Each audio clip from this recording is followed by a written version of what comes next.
Si Karen Carpenter ay isang sikat na Amerikanong mang-aawit at drummer. Siya ay ipinanganak noong March 2, 1950 sa New Haven, Connecticut. Siya ay lumaki kasama ang kanyang mga magulang na sina Harold at Agnes Carpenter, at mayroon siyang isang kapatid na lalaki na si Richard. Simula pa noong siya'y bata pa lamang, ipinakita na ni Karen ang kanyang natatanging talento sa musika. Nang siya ay sumapit na sa 13 taong gulang, sila ni Richard ay nagbuo ng isang banda, na tinawag nilang The Carpenters. Sa pamamagitan ng kanilang mga magagandang mga boses at instrumentong keyboard, naging matagumpay ang kanilang banda, at ang kanilang mga musika ay sumikat ng husto sa buong mundo, noong dekada 70. Sa likod ng karera nila sa musika, si Karen ay nagpakita rin ng husay sa pagiging drummer. Ang kanyang drumming style ay malinis at teknikal, na nagkakaroon ng malalim na impluwensya sa mga sinaunang mang-aawit. Ngunit sa kabila ng kanyang tagumpay sa larangan ng musika, si Karen ay mayroong personal na pakikibaka. Siya ay nakaranas ng problema sa pagkain, at nagsimula siyang magdusa sa anorexia nervosa. Ito ay isang malubhang karamdaman, na nagdulot ng malubhang pagkabahala sa kanyang kalusugan, at kahit sa nahihirapan na, ito ay nagpatuloy pa rin siya sa kanyang trabaho sa musika.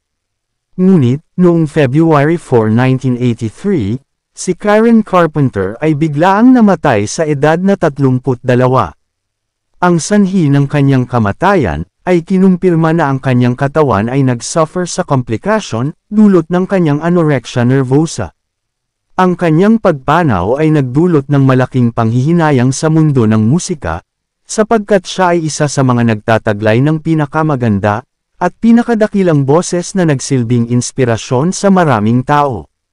Ang buhay ni Karen Carpenter, ay nagpakita sa atin na hindi lamang sa musika ang kanyang kakayahan, ngunit pati na rin ang kanyang personal na pakikibaka at pinagdaraanan sa likod ng entablado. Ang kanyang kamatayan ay isang paalala sa kahalagahan ng pangangalaga sa sarili at kalusugan, at nagkaroon ito ng malaking epekto sa kampanya para sa kalusugan. Kahit nawala na si Karen Carpenter sa mundo, ang alaala niya at musika ay patuloy na nananatili sa ating mga puso, at kailanman ay hinding-hindi malilimutan. Ang kanyang mga kanta, tulad ng Close to You, Why do birds suddenly appear? We've Only Just Begun, We've only just begun